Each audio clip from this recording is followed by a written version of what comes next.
Hi guys, welcome to Very Smart Budgeting. So on today's video is going to be a really quick one, but I really just want to share with you 5 financial tips that I want you to incorporate before the year is over. So we are in 2023, but guess what? Very quickly, we're pushing into 2024, and you want to be sure that you have set aside what you need to set aside, that you have done what you need to do, that you have dotted all your I's and crossed out all your T's. So let's begin with what will be your 5 financial tips.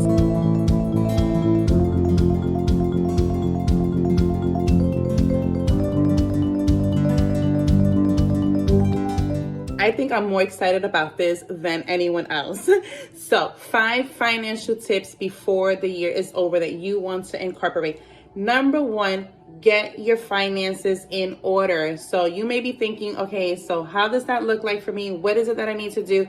So the first thing that I want you to do is I want you to find out what it is that you are in debt with. So that could be your credit cards, that could be loans, that can be anything that you just owe money to. I want you to find out what that picture looks like for you. And what I want you to do is that I want you to put that on paper.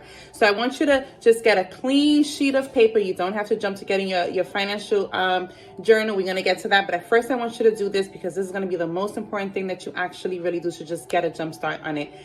Clean sheet of paper. And I want you to write down all of your debts. Everything that you owe, beginning from 1 to whatever, whether you have just 2 credit cards, 3, 4, whatever it may be. I want you to get a financial look at what it is that you owe, right? I want you to list out all your debts, and I want you to do this from smallest to greatest. So if you owe one credit card is like $200, maybe another credit card is like $500, and maybe your third card is like $1,500. I want you to list them down. I want you to write down right next to them how much you actually owe. And I want you to write down what is your minimum payment for each of those cards, beginning again from the smallest to the greatest. That's going to be number 1. Number 2, I want you to go ahead and open up a money market account. Now, I know that sounds for some maybe like that's not doable for me. And I've said this before and I'll say it again, but I want you to try your very best to open up a money market account. Why are you saying this? I'm going to let you know why. Because with a money market account, most of these accounts have a high yield interest, which means that you're earning money just to have your money parked in that specific bank. So what I want you to do is I want you to look into what bank would be offering the most high yielding interest for you. I can share with you, I personally have Discover, and they are currently offering, well, I believe it was a promotion when I jumped into it. They might still have it. I believe they do. Is a 5% interest rate when you open up a money market account.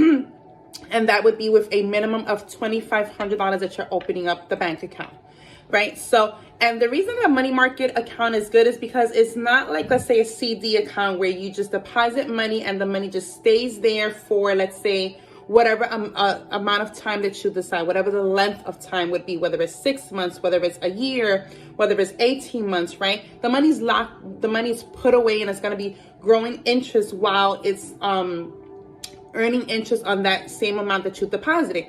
As opposed to the money market account, you start off with the $2,500, but you can continue to add to your account, whether it's weekly, bi-weekly, monthly. So you're still earning your interest rate while you're still adding money into your money market account. And by the way, which you do have access to.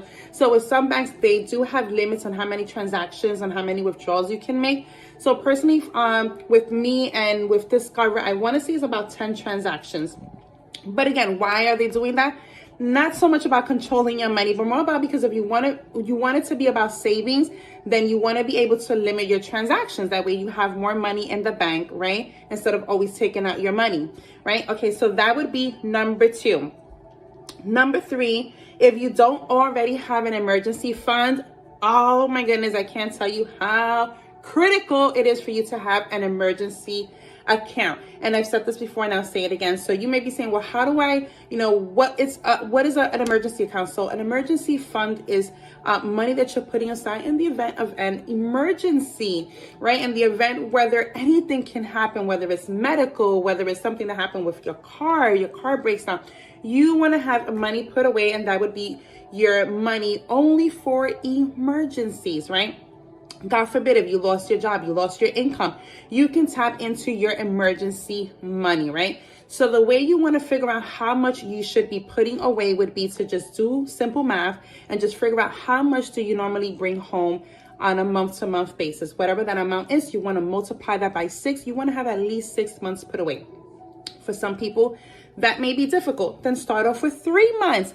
Listen, start somewhere. I know everyone's always saying, you need to have at least a year's money put away of income. Absolutely, I agree. But for some people, that may not be so doable, right? So if you want to start off with 3 months, start off with 3 months. How much you make monthly? If you make $2,000, $3,000 a month, and you want to save up at least $9,000. 3, 6, 9. 3 times 3 is 9. So you want to be able to put this money aside and not touch it. Why? Because it's only for emergencies, right? So that's the number 2, the number 3 thing that I want you to do. Number 4, I want you to spend less and save more. So I know this is easier said than done, because I know some of us, like myself, love to shop, right? But I have been learning the very hard way how to actually spend less money and just save more. When you continuously see your money going out so many different directions, you begin to just say, okay, it is time to park my money and save my money and watch my money grow for whatever financial goals you may have, right? So I want you to start spending less. And how do you do that? Track your money. Track where you're spending. Look at your bank accounts. Look at where you've been spending. And I want you to highlight it. Maybe look at your bank statements and highlight how much money you're spending on, like, let's say, going out. How much money you're spending on shopping, right? Highlight those. And when you see like a big chunk of your money just going to that, you may want to reconsider going out and splurging and spending all of your money, right? So that is the number 4. The fourth thing that I want you to do. And the 5th, last but certainly not least, purchase yourself a financial planner where you can keep track of all of your income. So every money that is coming in, whether it's through your wages, through work, through business income, whatever it may be, whether if you have properties, you have money coming in, whatever source of income is coming in, I want you to track it. I want you to track down all of your income, and I want you to track all of your expenses. So everything coming in and everything going out, because this will give you a clear view, a clear perspective, so that you can see, okay, I need to make some changes here. I need to make some changes there. When you have a picture of it and you're able to see what's what, you'll be able to make better decisions and redirect, change gears if you have to. Do what you have to do so that you can be in a better position. But listen, I want you to do this before the year is over. Don't wait till January 2024 to start to implement these changes. I want you to begin this like yesterday. Like, do what you need to do. I don't care if you need to start small. You may be saying, I don't have so much money. That's okay. You don't need so much money. That's the purpose, right? You're going to save money so that it can grow, right? Because as you are saving money, guess what? It grows. It grows and it will grow. There will be increase. So these were your 5 financial tips before the year's over. I am praying for you, and I'm truly hoping that you incorporate this if you have not done so already. So just get ready for 2024 and begin to save your money. Until next time, this was Very Smart Budgeting. Bye-bye.